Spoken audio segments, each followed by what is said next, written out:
Antes de iniciar, te recomiendo que te suscribas a este canal y que actives la campanita de notificaciones para que cuando hagamos charlas en vivo, subamos nuevos videos, ustedes se den cuenta y puedan estar al día con lo que les enseñamos para que ustedes promuevan, prevengan y recuperen la salud cuando no la tienen. Dentro de los motivos de consulta más frecuentes en la actualidad, ya hemos hablado en muchos videos que son las alergias. Y cada vez que van pasando más generaciones y estamos más en contacto con las ciudades y con la contaminación y toda esta cantidad de conservantes, preservantes y van saliendo más químicos, pues van incrementando mucho más los casos de alergias. La más común de todas y la más preocupante que lleva a mucha hospitalización y mucha incapacidad son las denominadas asma. El asma es una enfermedad que tiene dos componentes. Tiene un componente tóxico y un componente alérgico. El componente tóxico es uno de los mecanismos mediante el cual el cuerpo trata de sacar por la piel y mucosas, en este caso mucosas, las toxinas que no salen a través de la orina, materia fecal y sudor. O puede que el paciente esté teniendo sudor, la orina puede que esté normal, pero puede que sus mecanismos de eliminación de tóxicos no están siendo eficaces y por esa razón es muy importante que identifiquemos eso. ¿Y cómo lo podemos hacer? Por medio de un examen que es la inmunoglobulina E, me habla si el predominio de ese problema es más alérgico, y inmunoglobulina G si es un predominio principalmente tóxico.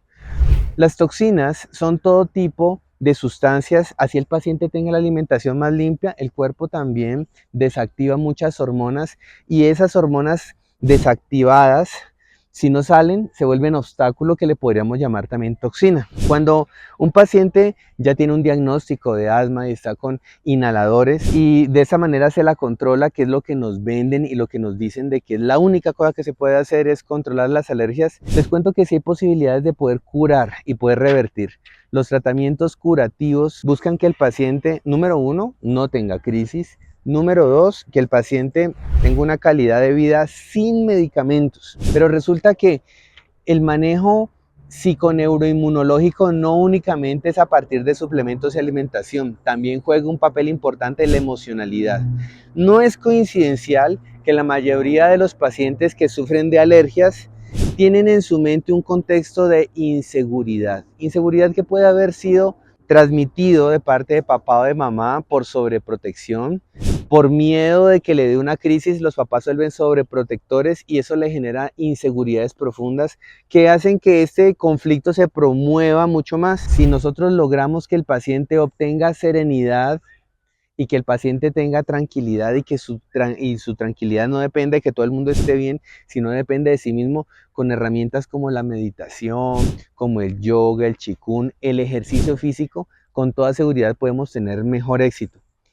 Se ha visto que los pacientes con asma que hacen actividad física se disminuyen las crisis, pero se disminuyen notoriamente cuando a partir de hacer ejercicio hacen una dieta con alimentos que pueden ser desencadenantes de respuestas inmunológicas. Es muy variable, yo no les podría decir que la lista de los alimentos que hay que suspender, no, porque hemos tenido pacientes que en el análisis que les voy a enseñar ahora, que hay dos métodos de analizar qué alimentos pueden ser los causantes de el asma, hay pacientes que hacen alergia a cosas que normalmente no se deben generar, como por ejemplo, alergias al chocolate, al cacao, a los tomates, a la cebolla, cuando lo normal y lo más común es que el paciente tenga algún tipo de intolerancia o susceptibilidad a la leche, a los mariscos, a los peces azules, a las almendras, a los cacahuates o a la alergia al maní, que es algo muy frecuente. Y por esa razón,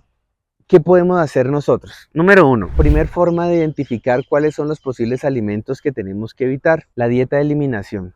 Esta dieta consiste en que el paciente suspende por 2 meses los alimentos que tienden a generar más reacciones de histamina, como por ejemplo las fresas, la papaya, la piña y el banano. Son frutas que tienen alta histidina que si no tienes una buena microbiota fermentativa, sino putrefactiva, convierte la histidina en histamina y hace que el paciente tienda más a las crisis.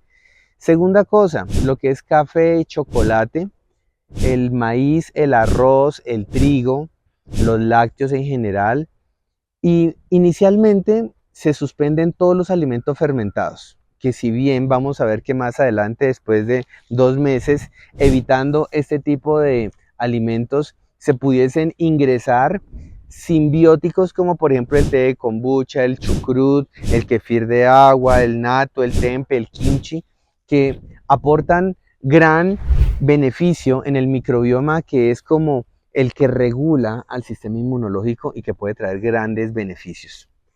Entonces, esa es una opción. Se suspenden 2 meses y después se reingresa cada uno de los alimentos que quitamos, un alimento una vez a la semana, el primer de una cantidad baja, el segundo de una cantidad media, el tercer de una cantidad normal alta. Por ejemplo, en el caso del huevo, que también se quita en dieta de eliminación, el primer día medio huevo, el segundo día un huevo, el tercer día 2 huevos. Y los siguientes 4 días se observa a ver si el paciente tiene algún síntoma de dificultad respiratoria. Si no hay ningún síntoma, uno podría decir que ese es inocente. Y ahí es cuando uno se da sorpresas de pacientes que productos que normalmente no generan estas reacciones, como el tomate, le genera reacciones. Otro de los métodos son los métodos con glucómetro. Sabemos que un alimento se denomina agresor, como todo alimento que genera una cascada de estrés mediada por el cortisol, generando elevaciones de glucosa. Entonces se utiliza como elemento para evaluar un glucómetro, donde el paciente consume el alimento y al minuto de haberlo consumido se hace una prueba de glucometría, donde si la prueba un minuto antes cambia en más de 20 puntos de glucometría, podríamos decir que es un alimento agresor. Y miren que estamos hablando cada vez más de la personalización específica de cada uno de los alimentos, según, en este caso, la prueba del glucómetro, que es una prueba muy sencilla y que cualquier persona puede hacer. Ya habiendo quitado los alimentos agresores, hay que quitar una cosa que es fundamental: el estrés. Los niños hoy en día sufren estrés hasta porque no pueden pasar un videojuego, como estrés porque el papá no llega, porque la mamá tiene poco tiempo conmigo. Y el estrés es fundamental. Muchas plantas que son tranquilizantes, como el tilo, la pasiflora, sidrón, el toronjil o melisa, son plantas que tranquilizan, y muchos niños empiezan a mejorar sus síntomas alérgicos al empezar a consumir plantas tranquilizantes.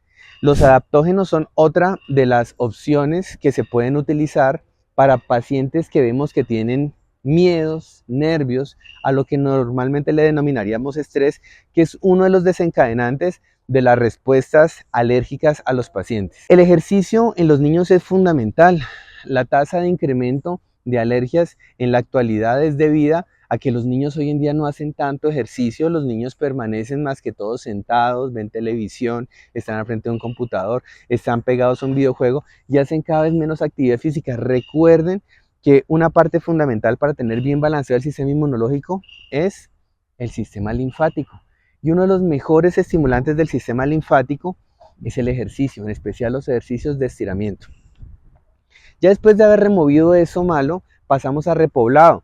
Después de 2 meses haciendo el primer paso con la dieta de eliminación y el segundo paso, aquí podríamos empezar, después de esos 2 meses, a dar bebidas simbióticas como el té de kombucha, kefir de agua, natto, tempe, kimchi, como opciones ideales para mantener un adecuado microbioma. Recuerden que las alergias son problemas inmunológicos. En la medida en la que un problema inmunológico se trate desde la inmunología, y donde está el 80% del sistema inmunológico en tu sistema digestivo, ahí es cuando empezamos a tomar el toro por los cuernos, como se dice, ¿cierto? Entonces, partamos del hecho de que la segunda R, que es repoblar, tenemos que tener un buen microbioma, reparar. Y aquí es donde voy a enfocarme en los remedios y en los tratamientos naturales que han mostrado eficacia en las respuestas inmunológicas en el asma. Y uno de ellos, que puede ser un poquito costoso, pero vale la pena porque los resultados son buenos, siempre y cuando se ha hecho el primer paso, remover, segundo paso, repoblar, y el tercer paso, que es reconfigurar las enzimas digestivas, el pH del estómago, es la jalea real. La jalea real normalmente usted la puede conseguir en los apiarios como unas cápsulas que vienen así tal cual, están en el panal de abejas, donde usted se consume una cápsula de jalea real en desayuno, una en almuerzo y una en cena. El paciente después de 10 días tomándolo de esa manera empieza a tener mejoría en los síntomas. Idealmente, si la jalea real viene de apiarios que sean locales, es mucho más beneficioso. Segunda cosa, los niveles de ácidos omega 3 deben estar 3 de omega 3 por 1 de omega 6. Cuando están en esa proporción se disminuyen las respuestas alérgicas y se disminuyen las crisis en pacientes asmáticos. Tercero, la tasa de infecciones respiratorias como gripas pueden ser desencadenantes de futuras crisis asmáticas. En la medida en la que tengamos un sistema inmunológico también competente contra ese tipo de infecciones, podemos llegar a decir que no va a recurrir nuevamente el asma. Y el propóleo o própolis es una de las mejores opciones. Igualmente, debe ser local. Recuerden que los beneficios de las resinas como el propóleo o própolis que sean locales hacen que las resinas que sacan y los aceites esenciales que sacan las abejas de los árboles sean de árboles que se adaptan al lugar donde tú vives y por eso es mucho más beneficioso. En cuanto a oligoelementos, hay unos oligoelementos fundamentales. Tenemos el manganeso, el cobre y el cobalto. Los oligoelementos se requieren muy pocas dosis, pero para que tu cuerpo eso se lo saque a los alimentos es conveniente tener en la tercera R una adecuada reemplazo de las enzimas que el cuerpo no produce, un adecuado ácido gástrico, unas adecuadas enzimas digestivas, pueden ayudarnos a que el cuerpo lo saque de los alimentos. Si no, un suplemento que tenga manganeso, cobre y cobalto puede ser una parte clave. Plantas tranquilizantes, como les habíamos nombrado hace un momento, pueden ser útiles en esos niños nerviosos, miedosos. Y una de las cosas más interesantes y más llamativas es que la geoterapia, una terapia en donde se utiliza arcillas y gredas puesta en la zona del hígado todos los días, ese emplasto allí de solamente arcilla, mejora los síntomas de los pacientes en un 40%. ¿Y qué es lo que hace la geoterapia puesta en lugares específicos? Induce los mecanismos de eliminación. Recordemos que la síntesis de histamina ocurre parte en el intestino, pero también en el hígado.